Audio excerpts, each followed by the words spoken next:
الله الرحمن الرحيم. Bismillahirrahmanirrahim. Assalamualaikum warahmatullahi wabarakatuh. Bersyukur kepada Allah, berselawat kepada Rasulullah Sallallahu Alaihi Wasallam. Allahumma salli ala Sayyidina Muhammad wa ala ali Sayyidina Muhammad. Baiklah, bertemu kembali kita pada pelajaran akidah akhlak. Kali ini kita masuk ke tema, yaitu bab 4, menghormati orang tua dan guru. Baiklah, sebelum pelajaran kita mulai, marilah sama-sama kita membacakan basmalah. Bismillahirrahmanirrahim. Mudah-mudahan apa yang kita pelajari mudah kita pahami, diberi ketuhanan oleh Allah Subhanahu wa taala, dan mudah-mudahan kita mendapatkan ilmu yang bermanfaat. Oke, baik saja, langsung kita mulai pelajarannya. Menghormati orang tua dan guru.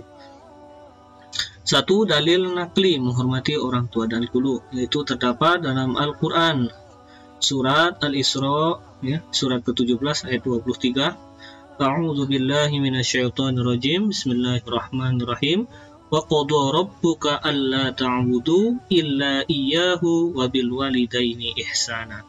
Dan Tuhanmu telah memerintahkan supaya kamu jangan menyembah selain Dia, dan hendaklah kamu berbuat baik pada ibu bapakmu dengan sebaik-baiknya. Ini dalil yang pertama. Yang kedua adalah dari hadis, hadis riwayat Ahmad. Man ahabba ayamadda lahu fi umrihi wa ayyuzada lahu fi rizqihi falyabirra walidayhi wal yasil rahimahu. Siapa yang suka untuk dipanjangkan umur dan ditambahkan rizki, maka berbaktilah kepada orang tua dan sambunglah tali silaturahmi dengan kerabat. Jadi bila merawat orang tua akan dipanjangkan umurnya dan juga menyambung tali silaturahmi dengan kerabat. Ini dalil atau perintah kita untuk menghormati orang tua. Jadi wajib hukumnya kita untuk menghormati orang tua kita. Yang kedua, adab kepada orang tua. Berbakti kepada orang tua merupakan kewajiban bagi setiap anak. Jadi wajib hukumnya berbakti kepada orang tua.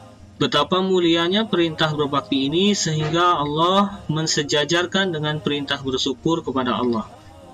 Karena tingginya perintah berbakti ini, jadi dalam Al-Quran Allah mensejajarkan, menyamakan, bisa dikatakan derajat berbakti dengan derajat bersyukur itu sama, karena saking pentingnya. Yaitu di dalam Al-Quran surat Luqman, yaitu surat ke-31 ayat ke-14. A'udzubillahi minasyaitonirrajim. Anishkurli waliwalidaika ilayyal masir. Anishkurli waliwalidaika ilayyal masir. Bersyukurlah kepadaku dan kepada dua orang ibu bapakmu. Adapun cara kita menghormati, adab kepada orang tua kita, yaitu pertama dengan tunduk dan patuh, itu yang pertama. Yang kedua, dilarang berkata kasar, membentak, misalnya berkata hus, dan kata-kata sejenisnya. Ini juga terdapat di dalam Al-Quran, ya. Berbuat baik apabila orang tua atau salah satunya mencapai usia lanjut, sudah tua, dimaksudkan kita harus berbuat baik kepadanya. Ini juga ada di dalam Al-Quran. Yang keempat, berusaha menyenangkan orang tua dan menghindari hal-hal yang menyusahkan hati kedua orang tua.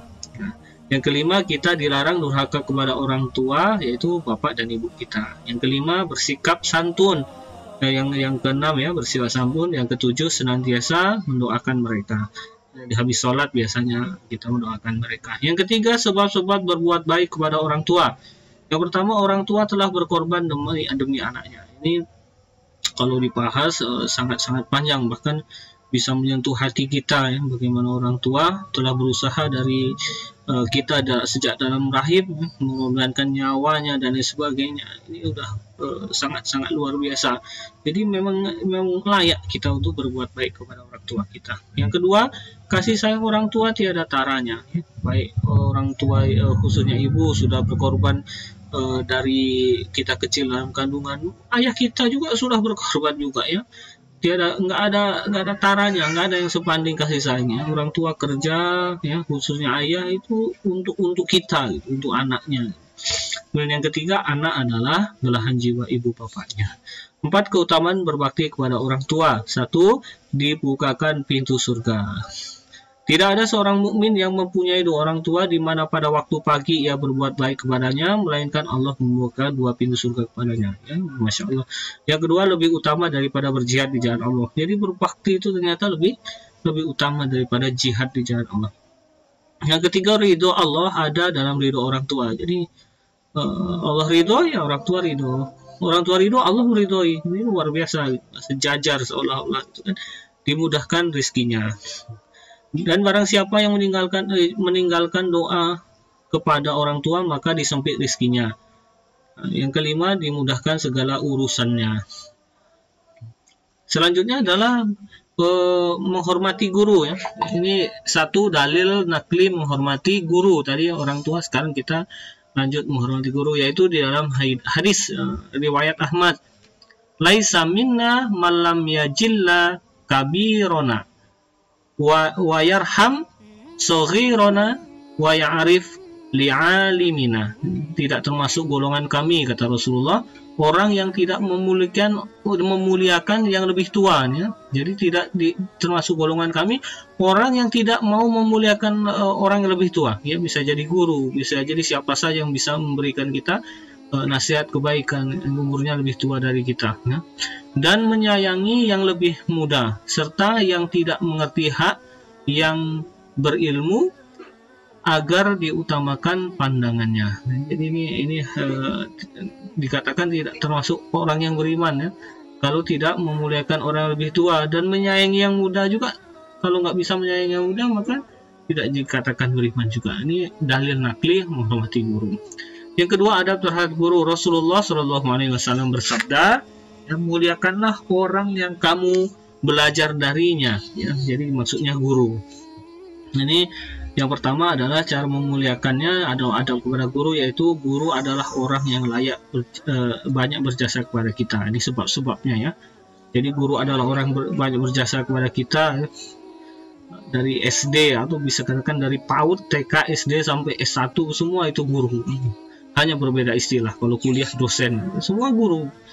Jadi kalau tidak ada guru, tak ada apa-apanya. Makanya guru juga dikatakan orang tua kedua setelah orang tua kandung, ya. 2. Guru merupakan orang tua kedua. Ini dia. Yang ketiga, guru telah membuat kita dari belum tahu menjadi tahu, belum bisa menjadi bisa. Ini luar biasa. Tanpa guru hidup kita tidak akan buta.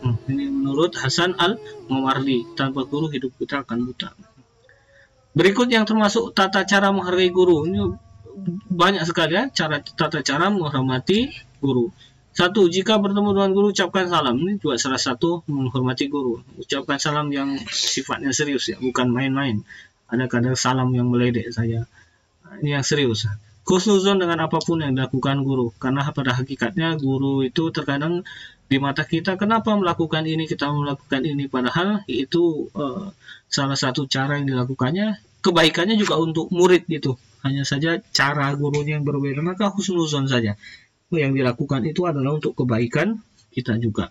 Yang ketiga, memperhatikan dengan wajah menyenangkan pada penuh semangat saat guru memberikan pelajaran. Menghormati itu. Kalau sudah tahu, ya kita dengarkan saja apa yang disampaikan guru. Rendah hati dan hormat, ya, itu hadisnya hadis Tabrani. Yang kelima, taat terhadap perintahnya selama perintah itu baik. Kalau perintah itu buruk, ya kita boleh menolaknya dengan kebaikan. Ihsan dalam menerima teguran, ya. Jadi kalau ditegur kita terima. Senantiasa menjaga nama baik guru, tidak merendahkan, gitu, ya. Mengunjungi guru jika ia sakit, ini juga termasuk adab atau tata cara menghargai, ya. Memandang guru dengan pandangan memuliakan. Kiai Hasyim Asy'ari berkata, tidak diperbolehkan bagi pelajar memandang remeh gurunya. Nauzubillah, apabila memandang remeh, bahkan ada yang sampai melawan, ya, tak akan mendapatkan ilmu yang bermanfaat, ya. Tidak melupakan jasa-jasa guru, sabar menghadapi gurunya. Kadang guru ini kan juga manusia, gitu kan. Nah, mungkin ada sedang ada masalah dan lain sebagainya, bisa jadi kadang terbak ke sekolah. Memang seharusnya tidak boleh, tapi mungkin ada guru yang seperti itu, ya kita hargai saja, kita maklumi. Saat perilaku guru secara lahir salah, murid bisa mungkin mengarahkan kepada maksud yang baik, dengan cara baik ya. Mungkin beliau dalam kondisi terdesak dan lain sebagainya. Saat guru memarahi murid, hendaknya murid mengawalinya meminta maaf. Nah, ini dia yang sering kita tidak mau gitu kan.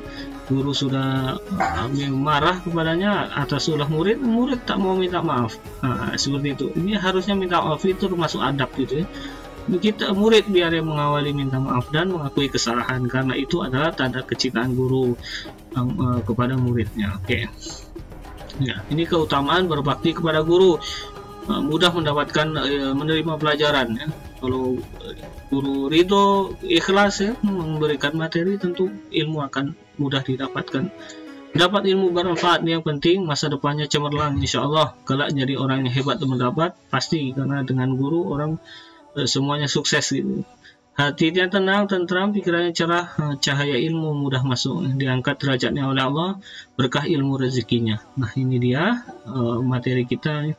Jadi dimanapun kita berada, ya, orang tua dan guru itu merupakan orang yang berjasa gitu ya.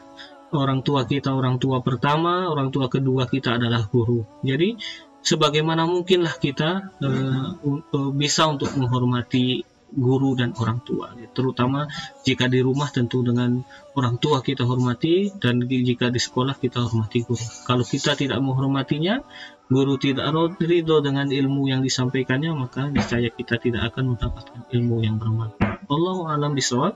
Astagfirullahaladzim, astagfirullahaladzim, astagfirullahaladzim. Afwan minkum. Assalamualaikum warahmatullahi wabarakatuh.